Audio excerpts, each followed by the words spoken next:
नमस्ते मेरे प्यारे किसान भाइयों, आप सबका स्वागत है आपके अपने यूट्यूब चैनल एडवांस फार्मिंग में। आज हम आपको हमारी इस वीडियो के जरिए हम हमारे अंगूर के बगीचे में सबकिन होने के बाद यानी 30 दिन से 60 दिन के भीतर हम हमारे बगीचे में कौन सा शेड्यूल यूज करने वाले हैं इसकी इंफॉर्मेशन देने वाले हैं।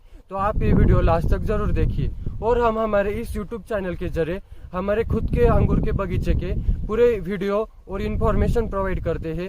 हमने कौन सा स्प्रे मारा और कौन सी खाद डाली इसके प्रॉपर इन्फॉर्मेशन देते हैं। अगर आपने हमारा ये चैनल अभी तक सब्सक्राइब नहीं किया होगा तो जरूर कर दीजिए और नीचे वाला जो बेल आइकॉन है वो भी जरूर प्रेस कर दीजिए, जिससे हमारे आने वाले वीडियो आपको तुरंत मिल जाए। यह हमारा अंगूर का क्रिम्सन वैरायटी का बगीचा है। हमने हमारे इस यूट्यूब चैनल के ऊपर इसके पहले के भी वीडियो अपलोड कर दिए हैं। अगर आपने वो हमारे वीडियो अभी तक नहीं देखे होंगे तो जरूर देख लीजिए, जिससे आपको हमारा शेड्यूल समझने में कोई दिक्कत नहीं आएगी। हमारे इस बगीचे की जो अप्रैल की जो प्रूनिंग थी यानी जो हमारी छाटनी हुई अप्रैल की, वो हमारी 10 अप्रैल को हुई। और हमने हमारे इस बगीचे की जो सबकिन थी वो 15 मार्च को ली। मतलब हमारी 35 दिन के बाद हमने हमारे इस बगीचे में सबकिन की।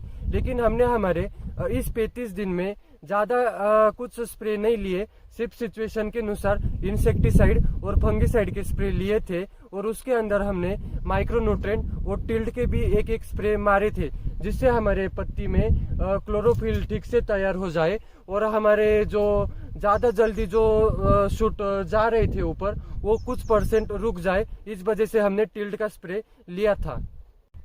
अंगूर के बगीचे में जो प्रॉपर तरीके से हमारे टेनी के अंदर जो प्रेगनेंसी तैयार होती है यानी जो गर्भधारणा तैयार होती है वो 30 दिन से 60 दिन के भीतर ही तैयार होती है। इसकी हमें प्रॉपर जानकारी चाहिए और ये सभी किसानों को पता भी है।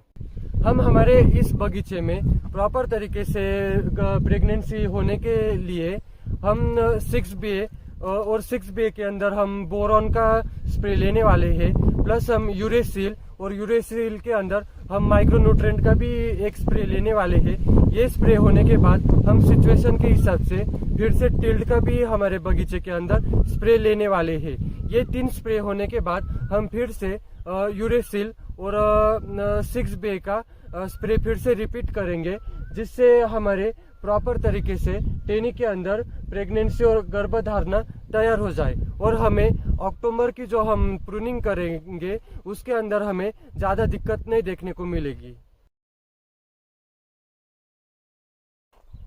हमें हमारे इस 30 दिन से 60 दिन के भीतर हमारे बगीचे में बोरॉन का स्प्रे भी ठीक तरीके से लेना है, क्योंकि बोरॉन हमारे टेनी के अंदर ठीक तरह से फ्रूट बनने की सिचुएशन तैयार करता है। इसकी हमें इंफॉर्मेशन है ही, लेकिन हमें बोरॉन के साथ 6B और यूरेसिल के भी हमने अगर स्प्रे लिए तो इसके रिजल्ट हमें बहुत ही एक्सलेंट देखने को मिलते हैं। प्लस हमें इस टाइम पे माइक्रोन्यूट्रेंट के भी स्प्रे और नीचे से हमें ड्रिप इरिगेशन से भी माइक्रोन्यूट्रेंट छोड़ना चाहिए, जिससे प्रॉपर तरीके से हमारी गर्भधारणा हो और हमें अक्टूबर में कोई दिक्कत ना आ पाए। हमने अगर हमारा जो अप्रैल की जो प्रूनिंग रहती है उसका शेड्यूल अगर हमने ठीक तरीके से रखा तो हमें अक्टूबर में कोई दिक्कत नहीं आती। लेकिन हम देखते हैं कि हमारे बगीचे में बहुत से किसान जो रहते हैं उनके बगीचे में अक्टूबर में फ्रूट ही नहीं निकलती। ऐसी बहुत से किसान भाइयों को प्रॉब्लम आ रही है। अगर आप आपका अप्रैल का शेड्यूल ठीक नहीं रखोगे तो आपको अक्टूबर में जरूर दिक्कत आएगी। इस वजह से आप आपका अप्रैल का शेड्यूल एकदम प्रॉपर तरीके से रखिए।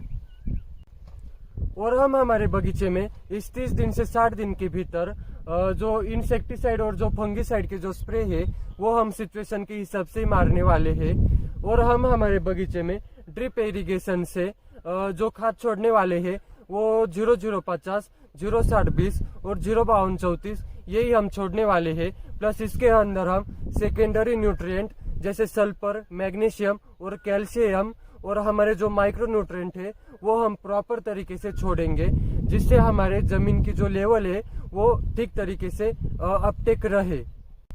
प्लस हम हमारे बगीचे में अप्रैल के टाइम पे हम स्लरी भी छोड़ते हैं ऑर्गेनिक की। उसके अंदर हम PSB के और जो बैक्टीरिया रहते हैं वो भी हम प्रॉपर तरीके से छोड़ते हैं हमारे बगीचे में। और इससे हमारे जमीन की जो ऑर्गेनिक मटेरियल की जो कंडीशन रहती है, जो क्षमता रहती है हमारी जमीन की, वो ठीक तरीके से रहती है। और हमें हमारे जमीन में ठीक तरीके से जो अर्थवर्म रहते हैं वो भी हमें बाद में दिखाई देते हैं। और हम हमारे बगीचे में इस 30 दिन से 60 दिन के भीतर नाइट्रोजन जो रहता है, जो नाइट्रोजन की जो खाद रहती है, वो किसी भी खाद के अंदर नाइट्रोजन होगा तो हम वो खाद नहीं देंगे, क्योंकि नाइट्रोजन से हमारे शूट बहुत जल्दी ग्रोथ कर देते हैं। और उस नाइट्रोजन के वजह से हमारी प्रॉपर तरीके से हमारे टहनी के अंदर जो प्रेगनेंसी रहती है वो नहीं तैयार होती। इस वजह से हम नाइट्रोजन नहीं देंगे हमारे इस बगीचे में। ये शेड्यूल हमारा खुद का शेड्यूल है और हम यही शेड्यूल हमारे बगीचे में यूज करने वाले हैं। और हम हमारे इस YouTube चैनल के जरिए हमारे आगे भी हम हमारे बगीचे में कौन सी खाद छोड़ने वाले हैं और कौन से स्प्रे मारने वाले हैं, कौन से स्प्रे के हमें कैसे रिजल्ट मिले हैं, इसकी इंफॉर्मेशन देने वाले हैं।